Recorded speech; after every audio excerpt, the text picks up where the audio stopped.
Hello दोस्तों, आज हम रॉन्ग टर्न मूवी की फर्स्ट सीरीज को हिंदी में एक्सप्लेन करेंगे।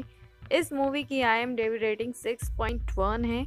इस मूवी को 70% गूगल यूजर्स ने लाइक किया है। इस मूवी को रॉब स्किप ने डायरेक्ट किया है। यह मूवी काफ़ी डिस्टर्बिंग है। अगर आपको डिस्टर्बिंग मूवी नहीं पसंद तो आप इस वीडियो को यहीं स्किप कर सकते हैं। तो आइए बिना किसी बात के शुरू करते हैं।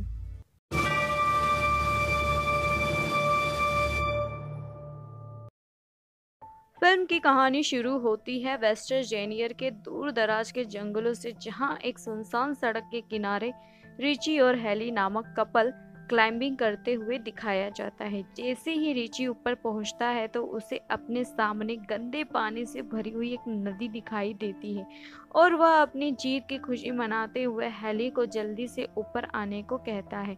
अब हम हेली को देखते हैं जो ऊपर चढ़ते हुए उसका पैर फिसल जाता है और वह रस्सी के सहारे हवा में लटक जाती है और फिर वो खुद को संभालते हुए एक बार फिर चढ़ने की कोशिश करती है, जहां वो इस बार रिची को मदद के लिए पुकारती है। लेकिन रिची को सामने न देख वो परेशान हो जाती है और अचानक वो अपने चेहरे पर खून की बूंद टपकते देखकर वो हैरान रह जाती है। इसकी नज़र रिची पर जाती है जिसे कोई उठाकर नीचे फेंक देता है। अब इससे पहले वो कुछ समझ पाती, कोई उसे जोरों से ऊपर खींचने लगता है, लेकिन वो जल्दी से अपनी रस्सी को काट कर नीचे गिर जाती है, जहां उसकी नज़र रिची की लाश पर पड़ जाती है, जिसे देखकर वो रो पड़ती है।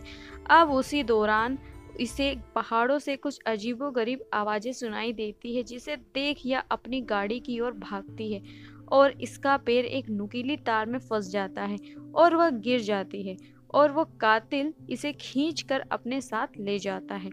अब हमारी नज़र इस इलाके से हो रही वारदातों पर जाती है, जहां न्यूज़ में एक के बाद एक गाड़ी के लापता होने की बात होती है। यहाँ तक कि लोग इस इलाके में किसी हादसे को देखने का भी दावा करते हैं। अब हम फिर इस इलाके से किसी गाड़ी को गुजरते हुए देखते हैं, जहां हम केरिस को देखते हैं जो अपने इंटरव्यू के लिए दूसरे शहर में जा रहा होता है। अब सफ़र के दौरान वो एक ट्रैफिक जैम में फंस जाता है और ट्रैफिक को आगे बढ़ता न देखकर वो खुद को लेट होता पाता है। अब वो गाड़ी से उतरकर अपने आगे वाले ट्रैप के पास जाता है। वहाँ वो उसके ड्राइवर से ट्रैफिक जाम होने की वजह पूछता है, तो ड्राइवर उसे बताता है कि 5 मील दूरी पर एक केमिकल ट्रक पलट गया है, जिसके चलते इसको कई घंटे यहीं गुजारने होंगे। और यह सब सुनकर कैरिस परेशान होता है और वापस गाड़ी में आकर बैठ जाता है और खुद को ट्रैफिक में फंसता हुआ देखकर वो अपनी गाड़ी को पीछे घुमाता है, जहां वो अपने लेट होने की खबर कंपनी वालों को देता है।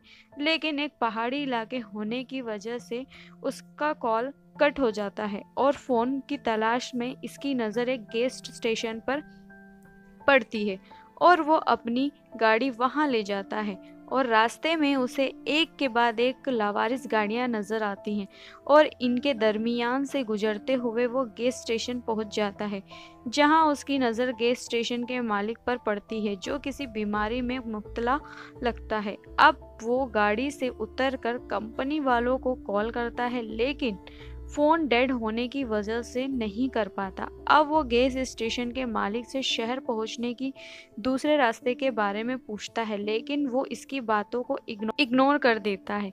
लेकिन तभी कैरिस की नज़र वहां लगे नक्शे पर पड़ती है, जहां उसे शहर पहुंचने के लिए उसे कच्चा रास्ता दिखाई पड़ता है। अब वो गैस स्टेशन के मालिक से उस रास्ते के बारे में पूछता है, जिससे वो इस रास्ते पर जाने की सलाह दे देता है। अब वो गाड़ी लेकर उस रास्ते की तरफ रवाना हो जाता है, जहां वो घने जंगलों से होता हुआ एक इंटरसेक्शन तक पहुंचता है, जहां इसे एक शॉर्टकट रास्ते का बोर्ड दिखाई देता है और वो ये सब देखकर सोच में पड़ जाता है और अपनी गाड़ी को इस कच्चे रास्ते की तरफ ले जाता है और इसकी नज़र एक मरे हुए हिरन पर पड़ जाती है और इसे देखने के चक्कर में इसकी गाड़ी सामने की गाड़ी से टकरा जाती है, जिससे दोनों गाड़ियों का भयानक एक्सीडेंट होता है। लेकिन कैरिस इस हादसे में बच जाता है और इस गाड़ी के मालिक शोर सुनकर इसकी तरफ आते हैं, जहां वो इसका हाल पूछते हैं। अब खुद को संभालते हुए केरिस इनसे माफ़ी मांगता है और नुकसान की रकम देने की बात करता है। साथ ही वो इनसे बीच सड़क पर गाड़ी खड़ी करने की वजह पूछता है, जहां फ्रेंसीन उसे बताती है कि सड़क पर किसी ने कटीली तार बिछा रखी थी, जिससे उनकी गाड़ी का एक टायर फट गया है। अब इनकी एक सहेली पिछले गेर स्टेशन पर जाकर कॉल करने का कहती है, लेकिन केरिस उन्हें वहां जाने से मना करता है और सभी अकेले चलने का फैसला करते हैं। लेकिन इवान और फ्रेंसिन गाड़ियों के देखभाल के लिए यहीं रुक जाते हैं। अब रास्ते के दौरान उनकी नज़र सड़क पर मरे एक नेवले पर जाती है, जिसे देखने से ऐसा लगता है कि किसी ने दरमियान से ही उसे फाड़कर फेंक दिया हो। थोड़ी दूर जाकर ही इन्हें जंगलों में गाड़ियों के जलते हुए टायर दिखाई देते हैं, जिसे देखकर उसे खतरे का अंदेशा होता है और वो सबको आगे बढ़ते रहने का कहता है।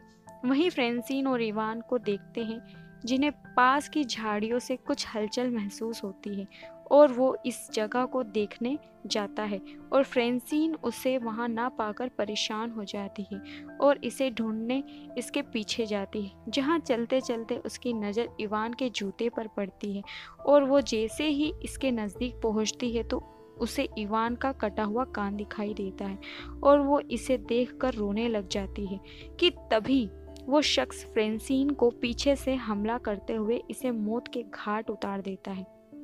वहीं बाकी लोगों को हम रोड के आखिर में देखते हैं, लेकिन चारों मदद के लिए निकल पड़ते हैं। चलते चलते इनकी नज़र एक घर पर जाती है। अब वो मदद मांगने के लिए उस घर की तरफ जाते हैं। केरिस ढेर सारी गाड़ियों को देखकर परेशान हो जाता है और मदद मांगने के लिए घर का दरवाज़ा खटखटाता है। जल्द ही इनको पता चलता है कि इस घर में कोई नहीं है।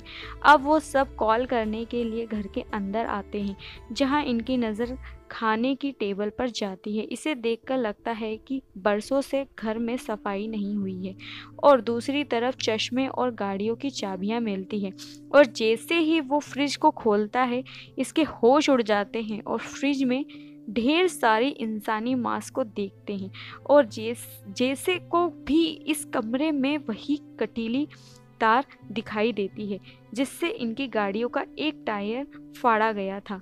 अब ये सब देखकर चारों वहां से भागने लगते हैं कि तभी केरिस की नज़र खिड़की से बाहर जाती है, जहां इसे गाड़ी आते हुए दिखती है।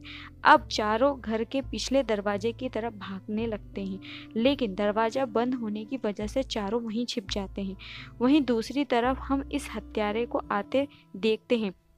वो अंदर आकर फ्रेंसिन की लाश को जमीन पर फेंकता है और हमारी नज़र वहाँ केरिस और जेसी पर जाती है, जो फ्रेंसिन की लाश को देखकर सदमे में आ जाती है। और वहाँ हम पहली बार 3 आदमखोरों को देखते हैं, जो फ्रेंसिन की लाश को उठाकर टेबल पर रखते हैं और अपने तेज धार औजारों से इसको काटना शुरू कर देते हैं।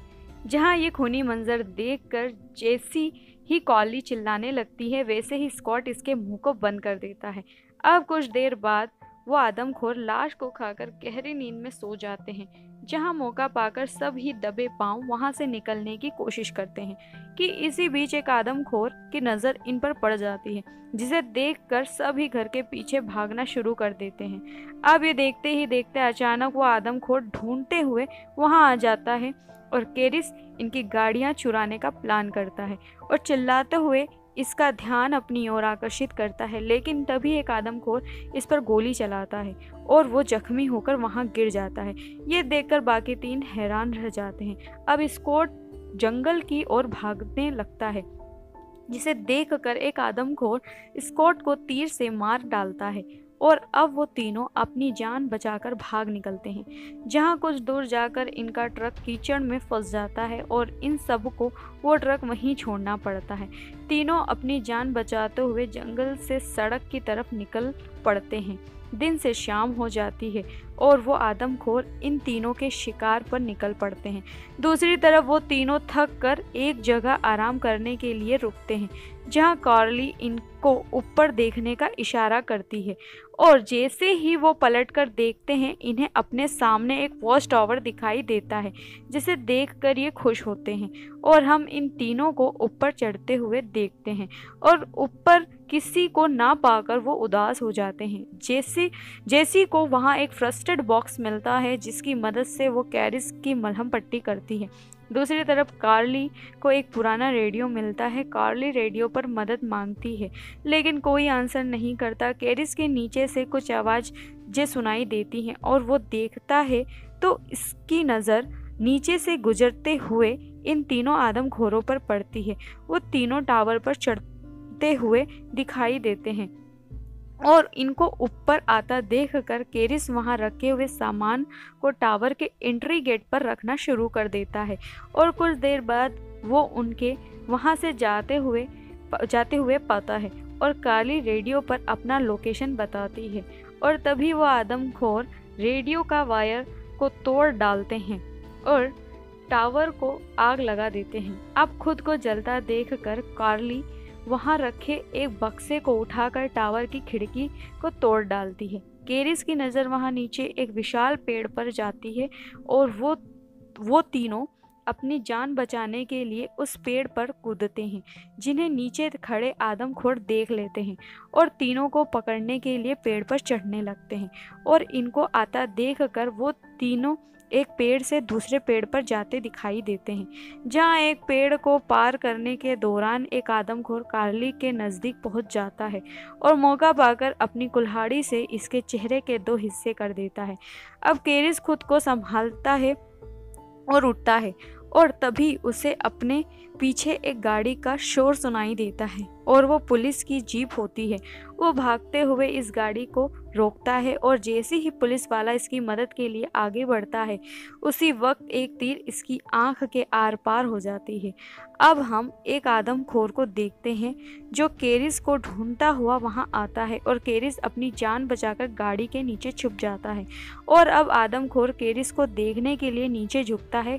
गाड़ी के नीचे कुछ ना पाकर वो हैरान रह जाता है और अब हम इस घर को देखते हैं जहां इन आदमखोरों ने जेसी को बांधा होता है और जेसी वो वन आई आदमखोर जेसी को मारने लगता है। इससे बाहर से आती गाड़ी का शोर सुनाई देता है, जिसे देखकर वन आई दरवाजे की तरफ आगे बढ़ता है और कैरिस गाड़ी लेकर इस पर हमला करते हुए कुचल डालता है और गाड़ी से उतरते हुए वो आखिरी बचे हैवान को एक नुकीली तीर से हमला करते हुए इसे भी मार डालता है। कैरिस जेसी को बचाते हुए इसे खोलने जाता है और इसी बीच एक आदमखोर इस पर फिर से हमला कर देता है। अब कैरिस को मरता देखकर जेसी पास रखे एक तीर की मदद से उसे मार डालती है। अब वो दोनों घर से बाहर निकलते हैं, लेकिन तभी कैरिस की नज़र वहाँ एक गाड़ी पर जाती है और वो उस गाड़ी के फ्यूल बॉक्स को निशाना बनाता है, जिसके चलते वहाँ एक ज़ोरदार धमाका होता है और इस घर की धज्जियाँ उड़ जाती हैं।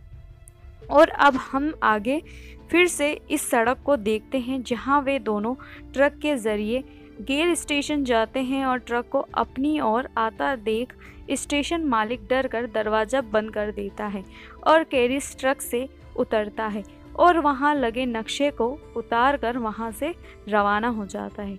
यह फिल्म यहीं समाप्त होती है। इसी तरह के वीडियो को देखने के लिए मेरे चैनल को जरूर सब्सक्राइब कीजिए और वीडियो पसंद आए तो वीडियो को लाइक करना ना भूलें। Thank you.